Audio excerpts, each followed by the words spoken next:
avis taulanga pati mo le au fai pesi. Le lato ngā luenga e fai leva yaso mo leva yaso. Mo le atua ile nganga whaafitai. Le anga le leima le whaamaoni o le atua. Le fu utato wheloa i le nei tai au. Toi vele leo e toi whaafiloa i whaatalo whaatuai. I o le kalesia i tato uma. Oi o asia le malu le nei tai au te tau ia te oi. Le nganga pa i o le atua. E mawhai o na tato whiso tai ai. There's only about the Holy Spirit. Le nganga pa i o le atua. Po taita ina ma tato wo mai ai le nei tai au. Le anga le lei le nama le whaamaoni o le atua. Whaafiloa i atu ia te oi. A whai e fau mai oi le nei tai au te tau ia te oi. E le fau de sila le atua ia te oi. E le fau oi lumo le atua le tai au le nei. O sila fia le lei le atua. O le tai au le nei. O rou tai au. O i fau o mata mai le laive le nei tai au. E whaafiloa i atu. Pa i le upo le atua ia te oi. Pei au na tomua. That's all about the salvation. That's all about Jesus Christ. He is the King of Kings. And He is the Lord of Lords. I leo tātou, a o lea nganga pa i o lea tua. O le launga fo le nei tai au, o le launga o le whaoletanga. O le launga i e whapena o na mo mori atu i ate oe, a whai o e whaoleina, i e toi tapu e ai, lo wala wha lea nganga i le tai au le nei, oi fo e whaolongo mai, e pa i ate oe le whaau le tai au le nei. Langa lea kako ki whaolongo le telo taimi. The salvation is free. Amen. O le whaoletanga e maua fua. Au te tau i ate oe. E te whapeke ngofo i lumo o lau TV. O ngā waku lau whaalatanga ia te oe. It's not like that. God is not like that. Jesus say, I am the way, the truth, and the life. There's no one come to God except Jesus Christ.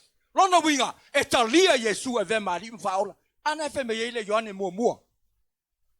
1 John chapter 1, verse 12. Whai mea ea. I lato umo e talia o ia mawhaatua tua I lona suafa. E a vatu iei le manuia. O le hali me whai. O I lato o e whaatua tua. O e tali tonu. You need to receive and you need to believe and you need by faith in your heart. And you receive Jesus. That's all about Jesus. That's all about the salvation. Amen. E le whapea ngā lo whai mai o ia lo whai mai wha I launga. Just free. You can give a salvation free. Yes, you can give free. Ai el kato ngā luenga I whai. E lau ngā luenga I whai, e lau ngā luenga I whai, ale whai mai ei. E Ioane le nalo na tau mua al whai upe sulma le lua, a whai e tenei tau ai ei. Alu ne e su e mai whai tau ei. Whai mai le fionga pa ia la tua. O I la tou umo e ta lia ma whatua tua. I lona suafa o le tua lea. Whai mai e vatu ei le manuia. Ngā la e waku fua ia te oe. You never earn, you never save. You never go and test some money. Faitau ngā ruenga I whape ngaonga. Kering au kupe kia rue whakau, no. The salvation is not like that. E kere kau alue whakau ni au kupe. E mga umia lo whakua kua I le tua. Mga umia lo karikongu I au leo mori aku. I lea so sa, ma lea so sa. Every Sunday. Amen. Mo mori aku I lea so sa, ma lea so sa. A lewa yei. Lewa yei le ako. Le visiona ma misiona. Na tā pena e leo whapenawa. Whai langi le wholaunga lau whaatasi. Malo tātou wa tua a lewa. Tu mai a tātou kāko kea. Kāko ke kāpenga inga ma kāko muli ta iei. Le visiona, le misiona. E makau kia. Every person, every people group in every nation has the opportunity to be a disciple and follower of Jesus Christ. Amen. I le whapea ngā rea. Ngā le mai kau ma whai ma. Ma kau ma whai meditate ma. Ma ye vision e ka kauanga ola ya te o kau sa o ke alu kala ya mene la la nga ku ya o ke alu kala ma mai le whaolotanga afa pena tala ya tu tangata ya te somebody talk to you about salvation a faila ke le alu faila nga a fai wa faula inga when you born again Christian a faila ke le alu faila nga te tau ya te o ngai poloka nga le tua ya te oi. It is real. That word is real. Ngai poloka ya te ona ngal benga le tuatea. Nga kele alwe fai. E kele alwe tau tangata. E kele alwe maisa nganga to tonu le faula tanga. We need to bring people into the kingdom. That's what Jesus said. Matthew 28. Amen. 18 until verse 20. Ngai whai mai ai le visiona le ngā. Le misiona ngā lo mo nino le Yesu Keriso wha mea. Kako ke oe mai tangata. Ea, we need to disciple. Baptize them in the name of the Father, the Son, and the Holy Spirit. That's all about the salvation. Olo wala la mani kai au mai. Mai sila mai vavai mai o te tau ia te oe. O mea kako ke whaia. E nata i so fuanga ni. Mea kako ke whaia so fuanga e ngaka i. Pawan mea kau langi. Whaaratanga. That's all about Jesus dying on the cross. Down the grave. And now sitting on the right hand. God the Father. God the Son. God the Holy Spirit. Lawa fio o ye le tuta matau alma ngai yo le kala Yesu. Famea. E ta tau ono walu. E ta tau ono walu I lo tama aya. Ai a wina mai. Send the Holy Spirit. A wina mai le nganga pa I o le tua. Pa ale alu Yesu. Tu lo anu no fa ya Yesu Jerusalem. Ka Jerusalem mai mo fo. Se vanga o pu el valeli. Ko kongi pase so Yesu sa ni. New Zealand. EPHESIANS Samoan. Amen. Ya se sila ku Yesu longo wingo le kele o kupe o la va penganga. Fe malanga ai. Ya lo asile malo. Ai sili ya te ya. Pe adu. Ai wino mai le nganga pa ia. O le nganga pa ia le na. O le ka ko ke ye ngai. Ala fo ye o le nganga pa ia sa fo Afrika. La fo ye le nganga pa ia Australia la ye Samoa. Il fon tanga le wanga atu ye sunga fa fenga inga mo la to fo tu. Amen. La ye le nganga pa ia Samoa everywhere. So se mea la ye le nganga pa ia o le tua. Ai ala nga ka ko le mo o le ka ko le ngau ia. Amen. Faitau mai la.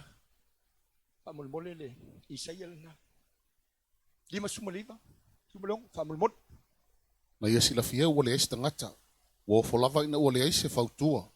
O le mele na fai ile o le tanga e lona lava ao. O lana mi o tonu foi. Na lango mia ai o ia. Amen. He was no one. God was looked. He was there no one. He was no one to intervene.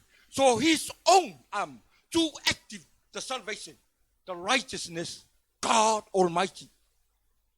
Mafaya ele tua ye le faalatanga ilona lava a ao tau matau. Ilona alofa tu noa. The righteousness, the love of God, the merciful God. Na ye sa ye le faalatanga. Mai wo fo le tua. Na ye va ai mai sila ele ai seisi na te fatinoina. O le ale mena fa ye le tua. Na tape na ina ele tua. Lona alo pele o Yesu Keriso. That's only son. His begotten son, Jesus Christ. O lona alo pelo Yesu Keriso. Na ia tape na ina mai sa unia. Sila mai le tua o le ia ma seisi. E sili matu na tea. Fai le faalatanga. Mai ia. Na tape na ele tua. Lona alo pelo Yesu Keriso. Le matautia le na. O le faalatanga le na le tua asia. O lona alo pele nga sa unia.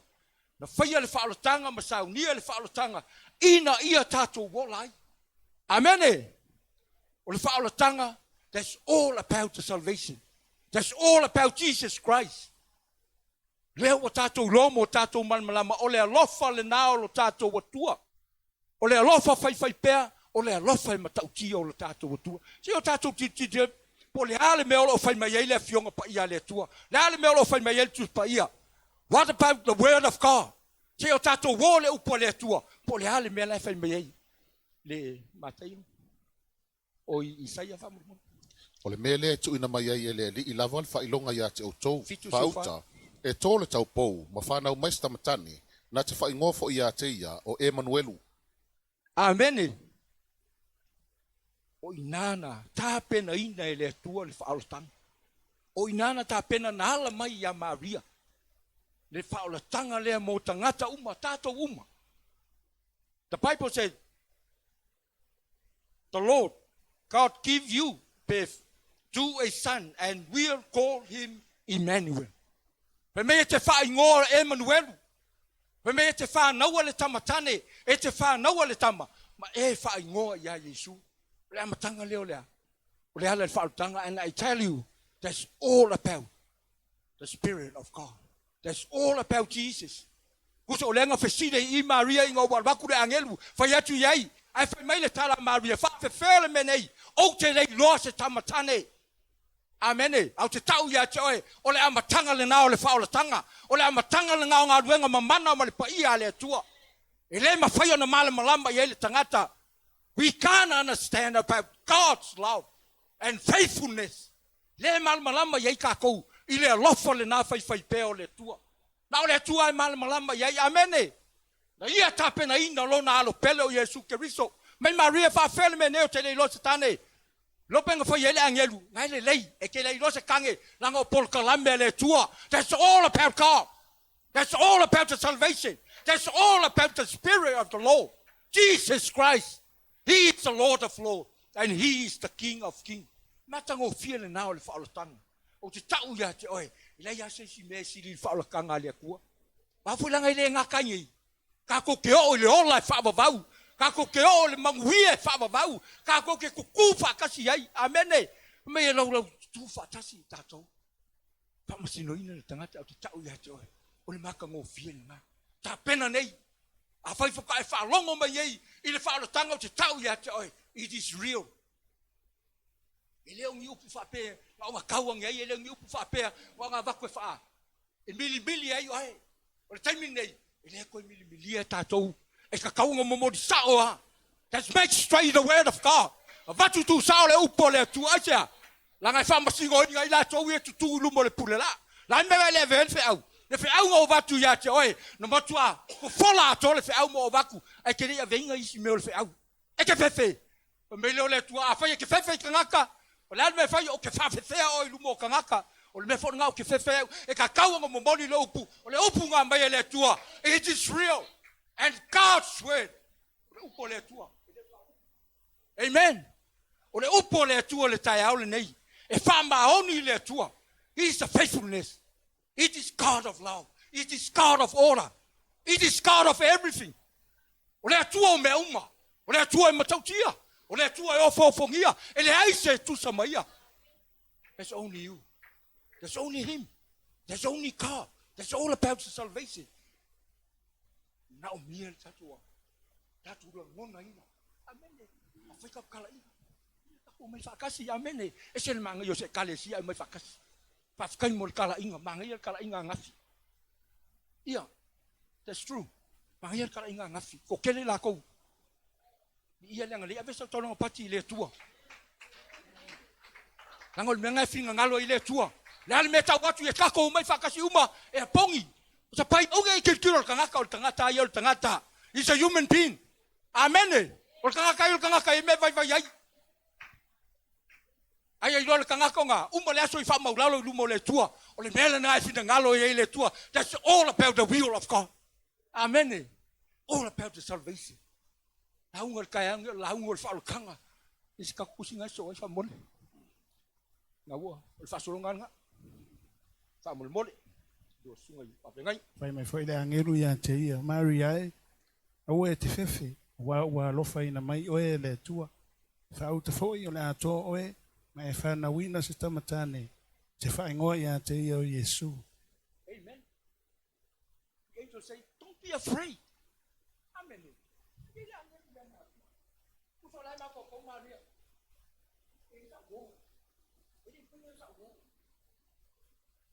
Não foi bem, o Léo falando.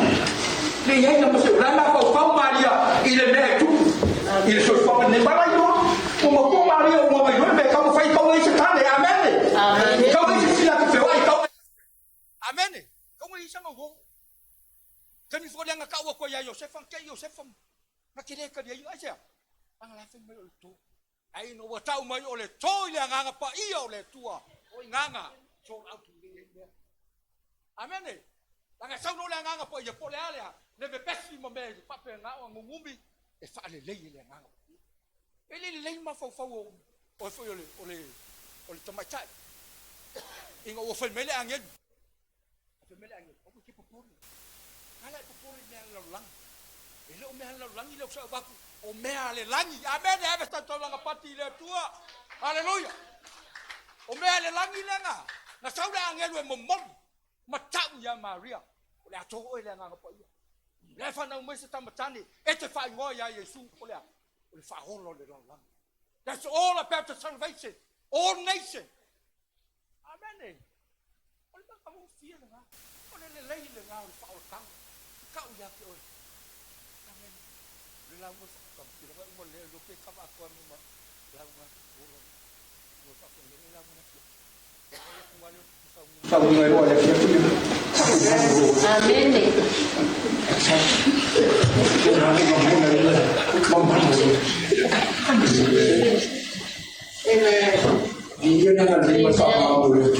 That's all about the salvation. That's all about Jesus. He died on the cross. And now, lau o no foi le tu tamatau o le tu. E whai me Yesu, au wina tu le anganga pa ia. E whai ma sosoan. Le launga la, le launga mo tātou, le launga mo oe. Ina ia, tātou la ngona ina. E wha maoni le atua. Wana por kalame, wana fuafuanga, wana mea lo wha pena. O le atua wha maoni. O le atua whai wawenga. Le tātou tu wha monoma. A wawa whanau mo i tātou tama. Wa fo ina mai mo i tātou le atali. E ilo na ua le malo, e ngō fo ia o le sirisiri ese, o le whaipule, o le atua malosi, o le tamao le whawawau, o le ali o le while mu. Amene. Kwa mangingoa le fionga pa ia le atua. For to us a child is born, for to us a son is given, and the government will be on his shoulders, and he will be called Wonderful Counselor, Mighty God, Everlasting Father, and the Prince of Peace. Amen. That's all about Isaiah. Kusia Isaia le mai ai. Au le whenga inga kuai. Au lenga valo ia mai. Le whanau mai o le Mesia. O ia o le tupu. O ia o le li. Nā te whaia le whaola tanga le lalolangi. E le o mai le whenga inga fau. O le whenga inga kuai le sa wai. Le pero wheka o Isaia lea. Le na kuai le kai au ngai. Au mea ia ngā fofola e le atua. Mea lo na ua le malo. E ngō fo yo le siri esa le fai pule. O le atua malosi. O le tamao le whabavau. O le li o le file mu i malo uma malalangi. O e mau le tai au le nei. O le alo loko i te saunga e. Le fie whaalongo le launga. Nā ua file mu lo loto wa. Pai e le nganga pa ia. That's all about the spirit. Ai sau ama whai lau whai unga. O ke le fie whaalongo le kakala tu mai lunga. Ai na pai lo le nganga pa ia o le tua ia te oe. Amen. Hallelujah. That's all about God. That's all about the salvation. Le upo le tua. Ele se upo ngofo fa fai. Amen. Ele ngofo fa inga ya. Ma nga ya le vakunga le upo. No. That's all about the Bible. That's all about the word of God. That's all about Jesus. That's all about him. O le tua. Amen. Langa le leile nga mal fa maong yo le. O fea tatu teanga ye. Ye tatu lo mo tatu mauti noa. Na o le tua. O ian tatu. Kako kilo iai. Fele ia va lele. O va ai fewai. O le sami mame. O inga fia ia me. Kako kilo iai. Ka fele sami. La mea le inga ku maule lo loko le sami mame. Iai mas finingo iai. That's all about God. That's all about the creation. Jesus Christ. O le alofa le nama le whamaoni o le atua. I lo soifua mo lo ora. Au ona i le atua. Aisia. Nga fo e kaunga pele ia kako. Le atua le lo kako au mai. Whamaoni o ia. Aisia. Na tuulo na mamalu le langi. Ai a fiu mai. Saua i le lalo langi. Soifua mai le fale o manu. Amene. Kako ke mangaku mama i ai makako. Pe whaatau waa le kako kilo. Ia ia se kangaka soifua. Ka ilo ia. Whangau mai ki tono se whale umana. Whangau I whale mai, whangau I melelei. There's only the salvation. There's only Jesus Christ. He came. Save you. Save me. Save all of us. O le lofa le ngā o le atua. Na ia whio mai eina ia. Whaia le whaolatanga mo oe moa o matangata uma. Kako uma. Oi ai le o kalia le whaolakanga. Oi e le o whapenga o ngai e la ngona ina. Fe au e mo mori atu I lea so sama lea so tau ia te oe. O iai a lea nganga pa ia o lea tua. Whapena o na pa ia te oe. Le sika kus whaikau wha mole. Nau I lātou umawe na talia o ia. Ma whaatua tua I lona suafa. ia watu ia yo lea manuia. Ia vea ila tau mawhanau wa le tua. Yet to all who did receive him, to those who believe in his name, to become the right to become the children of God, the sons and daughters of the living God. Amen. Me ola to umo e talia o ia mawhaatua tua. O le hale me whai. E a watu iai lea manuia. Amen. Ke te lawa e whapea. O le free salvation ngā lo whero wa ia. Ai ke ia wa o ko meki le waku ia ke oi. Whamule mole e le whapea ngā li whaingo mea le tua. E le whapea ke ia wa laku le free salvation. Su e oe. Ma whaora inga oe. Ma ngofu ngofu ia. E umal soifuanga ngai e le sa o mea whai nau. Ale whai mai i le fionga. O i lato umo e talia o ia. Ma whaatua tua i lona suafa, e a watu iai le manuia, e ta ua ai lātou o whanau o le tua. Amene, nai mele ave sau kaulanga paki le tua le tai anu. Ave sau kaulanga paki le tua. Me e ta ua ai tātou uma o whanau o le tua, pe a ea, ka lia i. You need to receive Jesus as your personal savior. Amene. Lo wa tangata mana uia lo ta lia o Yesu. Ngā lai whai mehi le. Ya apostolo Paulo se te kaumelika koku singa. I o tau mai a te au o tau umo e tinga ina maftia i a venga. Wa o fo i malolo ai o tau. I o tau a moina la uamo. Ma i o tau whaawa o i a te au. O wa o au le ang maluma loto maulalo. O na maule o tau al malolonga mo o tau anganga. A wai a vengo fia la uamo. O la a venga fo i e mama ia. Come to me and I will give you blessing. O le tala na Yesu. Come to me. Sau le a te au. O tau mo e mawhatia ma tinga inga i venga whamesu, e malolo. Take my yoke. Whaingo fie, e mama. Whape nao na e langona ina le fia pēa. Ma e mawhuta ia Yesu. Mai o tau mo e mawhatia ma tinga inga i venga, tau ia te oe. Ai alu e whaile whaolatanga le ngā luenga le atua au yeise mea ma mawha i lo loto. Ma Yesu, o mai ia te au. O tau mo e mawhatia. Tinga inga, au mai ia te au. Ai alu e whaila o ngā luenga. O lo iai lea, le whaamaoni. The righteousness. Jesus Christ. Lo iai le whaamaoni o lo tātou wari o Yesu Kirisu. E pa iai lo loto. O hawhainga tā, o hati ngā, o hame o tātou uiai. E maro lo i tātou. I whaatasi mai o lo tātou. Tua lesa, kus Faitau ka moni. O le nei, iau tau atu e whaino o malawa masoo. Ma papatisa atu i ate i la tau le suafa o le tamā, ma le atalii, ma le anganga pa ia. Le taupuna i rusu malvadi, su maleiva, le whai pues full maleiva. Therefore, go and make disciples of all nations. Baptize them in the name of the Father, the Son, and the Holy Spirit. Nā lai me kua mangingo i ngā le tala Yesu. Mai o kou aku whaingo mala maso. Ma papa kiso aku ya ke la kou le suafa le tamā, le alo ma le anganga pa. Ia rongo minga. A whai mai to go, we need to go. E leo whai mai to stay or to sit. E leo whai mai kako ke ngongofo. E leo whai mai kako ke a. When Jesus said to go and make disciples, we need to go. We need to tell Jesus, people about the love of God. Mga umil kako ay kao ka ngakal fa ka ngala level mai. Le makwa mangingo mai ka komisionga. To go and bring people to Jesus Christ as a membership in this family and to develop them. Amen. Le makwa mangingo. The membership in his family. And to develop them to Christ-like maturity through the word and the work of the Holy Spirit, and to equip me for ministry in the church and life mission in order to glorify God's name. Amen. It's young la. E kakau nga kakua. Whakaua inga makakua e whai. Ai le whapengalo aka mai ke amu mai le whai ako le misionga. Ai ke le alu e whai. We need to go. That's the Bible say. Awe koe su ele Matthew 28. Fai kau ma sfuru iwa suiva rua furu. Fai ngai vai le ngā fai mai Yesu. Tātou te o. Ea. Ngā le oa. Lei kako kio e tau tangata. Le leima le wha maoni o le atua.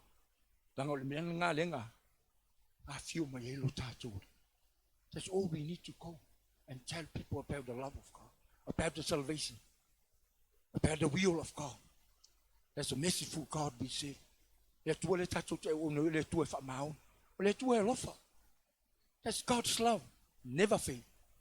Le lofa le tua e le uma e le. Tupu pēr ma wha maoni pēr le lofa le nao le tua. Ina ia tātou la ngona ina. E ka kauanga. Ma e la ngonga inga. I lo loto. Le alofa le nā o le atua. God is a loving God. He's a faithful God. O le atua alofa, o le atua wha maoni, o le atua e wha penao na. Sau ia te oe maa. Pe a wha penao. E te mawhatia. Ale whai me Yesu. O tō umo e mawhatia ma tinga inga e venga. E o iai. E o le whai au pe o I tō ina. Mai o mai ia Yesu. Amen. Come to Jesus. Tātou te o ia Yesu. Asia. O ia. O le ala. O pumoni. Ma le ola. Me Yesu.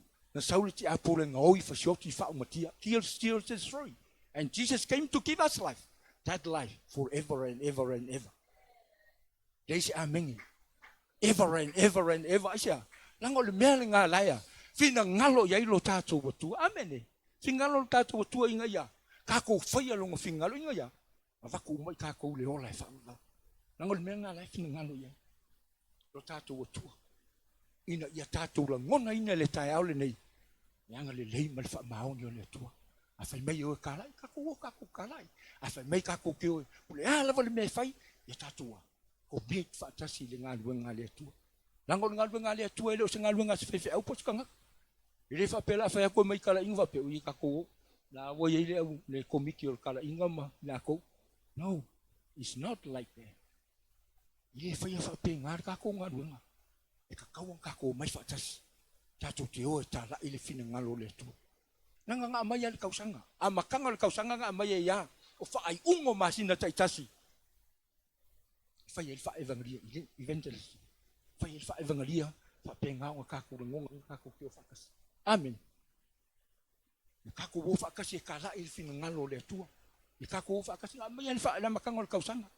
O ngolong whakakia por kalame le kalesia. Whai ungo masina taitasi alu e tala inga. Wha penale. Wha evangelia. Asa, la ngai nai le la ungo le falta. Le na kako ki karikongu makako ilo. Le na mala kako ki mulum kai. I principle, ya fionga le atua. I mea wa mai tātou te munmuri ai. Amen. That's all about Jesus. That's all about the salvation. That's all about the word of God. Ole upo le atua. Fe mea, e laku ngā sau ngei. Amen. Fe mea le fo i fua le upo le atua. Langa e pule le atua. That's all about God in His word. E pule le atua le me ave iai. Amene. E pule le atua le me whapena aonga. Kia rua i hela na upuma. Pule o ia. The Holy Spirit. That's all about the Holy Spirit. Ngā le nganga pa ia ngāia. Lenga whai me Yesu o la walu a winga mai le nganga pa ia. Whai me soswang. Soswang ia ke oe. O lani me ki vai vai. He is our counselor. He is our mighty. He is our helper. O ia o le atua e whamaongi. E mai le fisoswangi, e mai le laveai, e mai a te tātou mea whapenga, o na tātou mana o mia. Le fionga pa ia le atua. Sika kukusi whamanamuri. Wana au mai e fo ila ua i fafo, ua whapea mai, ali ie. Se ale mea tau ona o whaia na ia whaolai nai oa.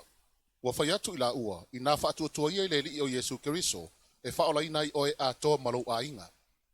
Manino ia le talanga. Kalanga ya Paulo masini. Menga ia ke ia boloka.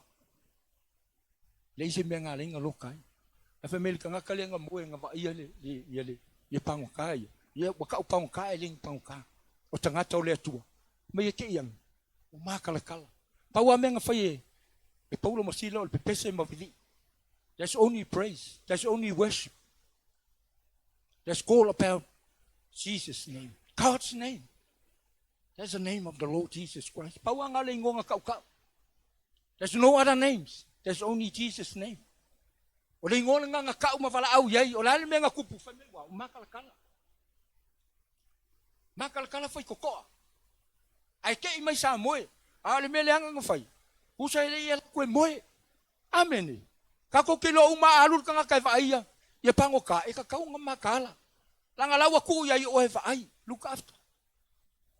Kusa o ia lawa ave uma yai le whamoe mga le malo. Makanga kauma makaka maulunga. E ka kau nga alu e look after pango ka ama. Pea whapengi pango ka le awari. Ale kako kilo ele. Ele ise mea ngā lein. Me me kei mai. Pau ale meo lea. Whao ole. Kill himself. Ole mea nganga yei. Ale alanga mai pouru. Whai mai le ai. Aua. Aua le whasi o kia oe. Ola mai maula oe. Yei le ngā luenga le tua e whao ngā yoi. Amen. Mai awal fasio kia ai. Ole ma ke I uma. Pangoka uma ya sai ko kongo le I uma.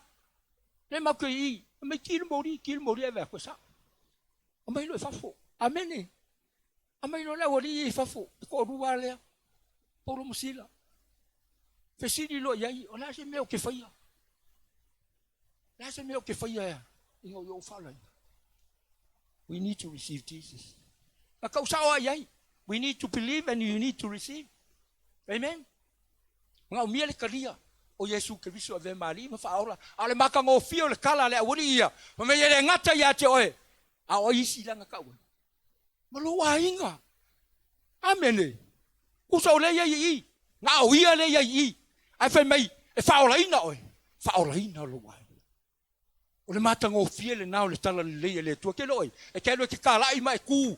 I faola tanga le tua. Alaya. Alai o sa mo po fe lava. Faola inga lo wa inga. Ilo ngau ia mai ka kalo vai. E le fa penga lo ngau e ke le ka u le tua. E faola inga lo a inga e faola inga o tangata. Wa le menga le fina ngalo ia le tua. We need to say something. Tell God about your family. You need to born again and the salvation of Jesus Christ. Amen. Ngau mia le faola kanga. Ngau mia le pa yo lako loko. Ngau mia le lako ngonga ngale mai. Fa me ole ku ka ngaka le fa mai. La le me ke fa ye mo wai le ole fa va me fa ku ile ku. You need to receive Jesus. You need to born again. Amen. You need to tell people about the love of God and the salvation. Amen. Ele fa pe wa ku le ka wa ku ya ke oe wa ka ria fa ka nga lo le ke moe. No. It's not like that. Ke le alu ke moe ka nga alu e ke fa malo se tau le si tangata le fina ngalo le tua. That's all about God. The salvation is all about God. Fa o tanga nta pena ina le tua. Ale nga fa me ku se Isaia. Me wo fo le tua. Ina wa le se tangata fa tua. Le se tangata tu le va. Asia. Le se si. Anga sala. All people sin and fall short of the glory of God. We are all sin. Anga sala umatatou. Amen. Ai fa fetai le tua. Ilana me alofo le ola. Yesu Kristo. Na wina mai le lalolangi ina ia. Faola ina le tangata. Le tangata anga sala ye yau. Amen. Afa ye na ola mai I te le anga sala vi ia le li. Le tangata anga sala ye yau ne o talia le faola tanga. When you receive Jesus as my personal savior. He is the King of Kings and He is the Lord of Lords. Le uma faio na. Faonga le tua. Pai le faonga inga le kua pang fa pe. O la okay. Fe alua I solo ma. Tala la solo. Amen. Ma fai solo ngai malanga. E faonga inga le tua. E sau fo e kua ku ia ke. Langa ele ma fai ona tu se tangata I lumo le tua. Sinful man. E kukua I ke ia wapa u. Amen. Ma fulanga laia. Ai anga sala. Ai fa fe tailo na lofa. The love of God. Le lofa le nao le tua. Faola ina I tatu. Matango feel na. Faola tanga. Ongo sa imai. Ngau ufaya kwa yaso ako ya. Amen. Fa maoni le nao le tua. O le makango feel kai aungi. Soli. Nei mo se so feel kilo po se so lai moi. Po se so lai ka kule moi. Nei mo se. No one. Nei mo se. No winga. Fire. The fire of God. Amen. It's a Holy Ghost and fire. Just keep us alive. Amen. Le nganga pa ia male afi. Amen. Le mo se si o ku aku. Wa o isi au la ngolo ko sawa. Ko la fa mai sau ye lalo. Sau ye lalo. Amen. La lu me fa me o ke la ku ye lalo. Ai le mo se si ku so la fa me ya. Fai pe oi. Fai pe oi. Amen. Ku so me nga le kilo ku ye le li. Ave so tau nga pati le tua. Amen. Kusala nga we fa mai fai pe oi. Ora fai pe au le kai me fa pe nga. Fa mai le nga po io le tua o mai. Le ska ko kusi fa mo.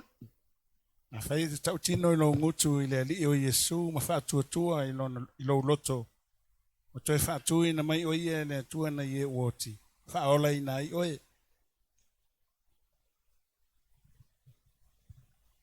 Amen. Nga la sa ola poskolo. Mai ke a kau kingo. Amen. Ola si la fia umai le tua me ngai lo loko. We need to confess. Amen. That's all you need to confess. Mga umia loa. Le mai fafo le mea ngai lo loko. Sila fia le leie le atua. Le mea le ngai lo loko. A le fina ngalo le atua. A mai fafo. Po se mea le lei, po se mea le anga. Amene. Wa te mai o le mea le lei. Vi ia le atua e pa i le sikangaka. E mai o se mea. E oti e le mea. Ya. Mga umia le. Fa maulalo i lumo le atua. Mga umia lo fa maulalo i lumo le atua. Aisea. Nanga ya. Sue ina i tatou. A sila fia le leie le atua mea uma. Le atua ngai sila fia mea uma. Amene. Iskako kusi fa mole lava. Tunga fa fengainga. A o ti lava i tātou ia mioleanga. Wana whaola mai i tātou whaatasi makeriso. O le alofa tu noa wa whaola inai o tou. Amene. Pa ili matangofia. Femai o le alofa tu noa. That's all about the grace. The love of the Lord Jesus Christ. That's all about that. O le alofa tu noa o le atua. O le alofa fai pea. O le alofa tau muli. Ke le alofa le tua po fea ke anga i eima. La eva ia kule tua la e alu le fale le ka kaunga e alu e tau muli e hante oi. Le anganga pa ia. All about the Holy Spirit. Kau muli e hante oi ma. Tau mawhai e hante oi ina ia. A SMP o le fale ngai le ka kaunga e alu. Amene. O le leile na o le anganga pa ia o le atua. He is our loving God. Ia lofa. E wha maoni. O le alofa le na o le atua. E alofa ia i tātou uma. O le alofa o le atua e ofo fongia. Maia, ele mawhai o ngā mauruinga. Ele mawhai o ngā einga. Ele mawhai o ngā e opoina le alofa o le atua. That's all about the love of God. That's all about Jesus Christ. He died on the cross.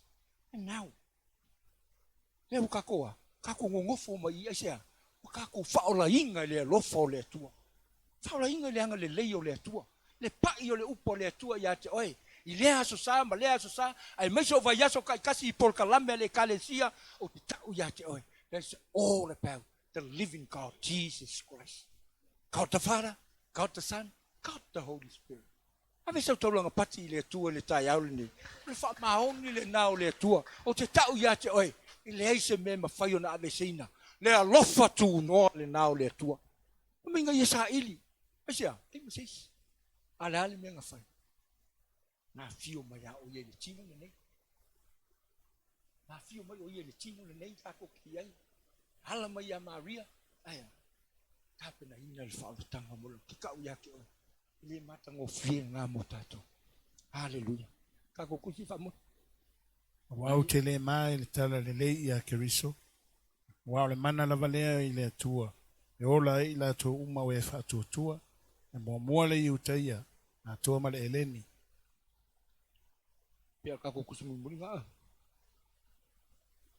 Ia le ngā leima le wha maoni.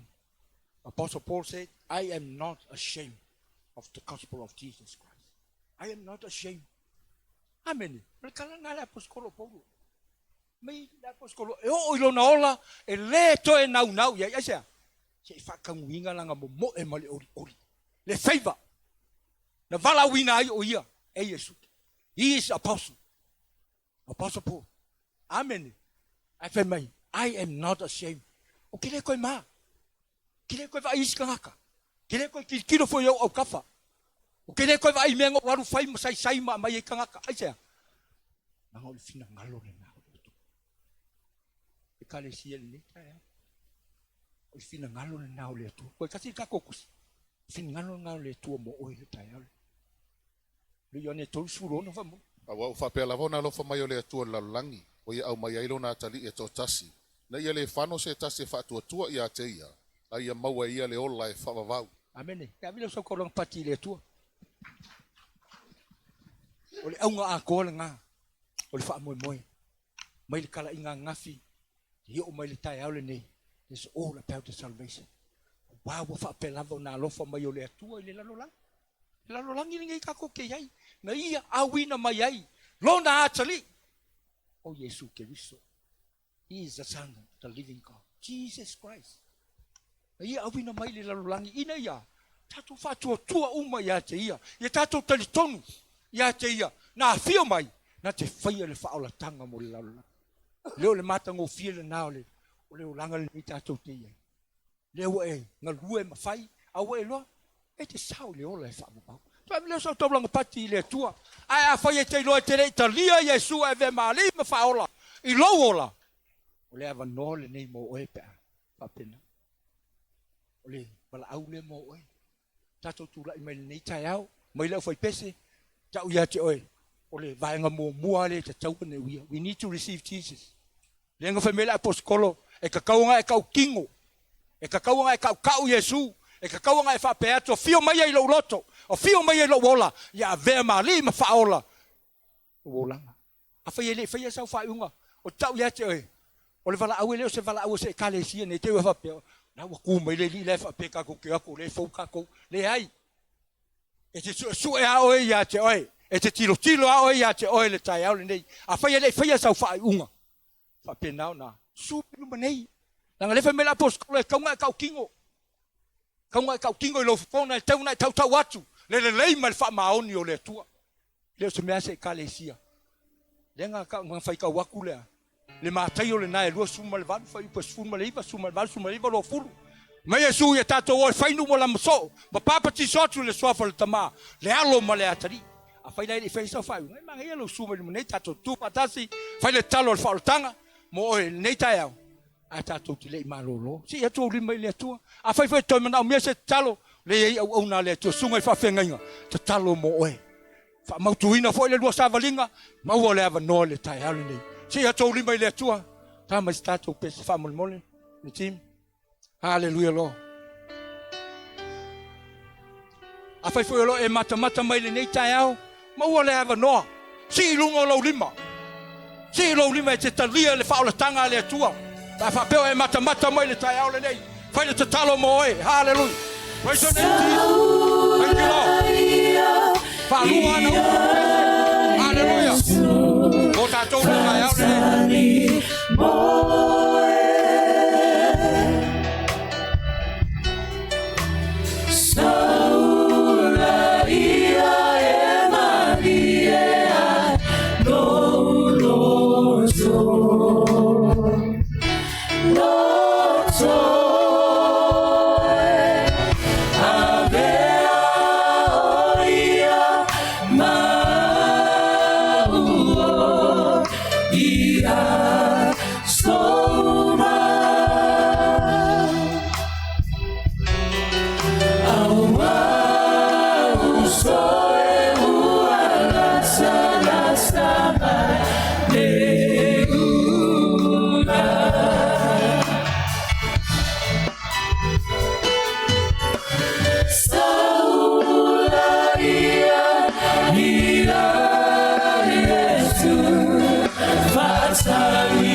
Tailo macho watua Ielo wanga le leilo mātou tamau moli la upo lau wheau le nei tai au.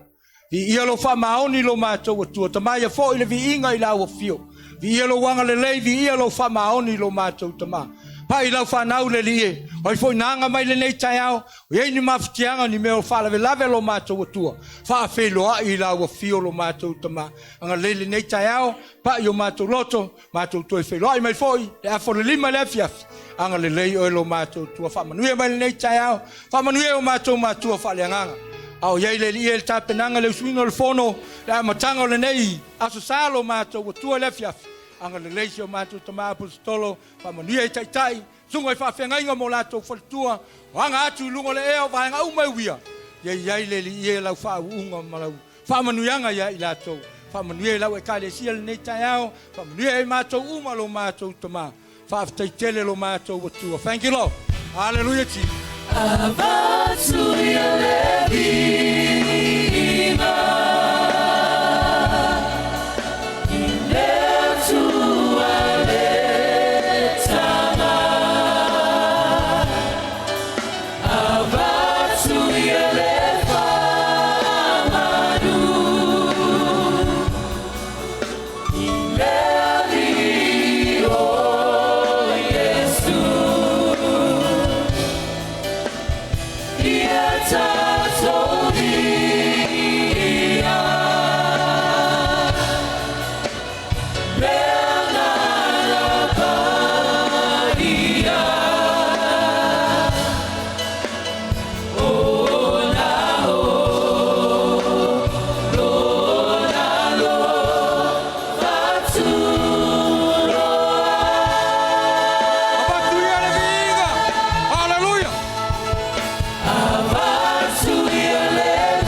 To know your love and your kindness.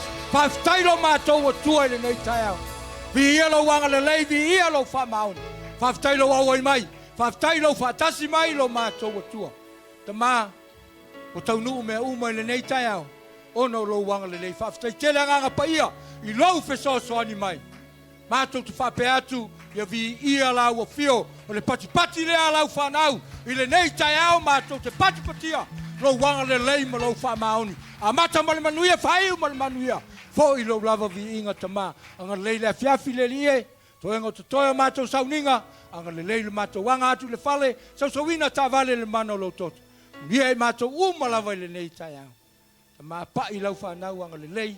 Tamā mna i tina mātou se yo i whanau iti. E maise o ai wa asia le malu le nei tai au. Wha a whailoa i lau a fio. Wani mana onga. Tali lau a fio lo mātou tamā.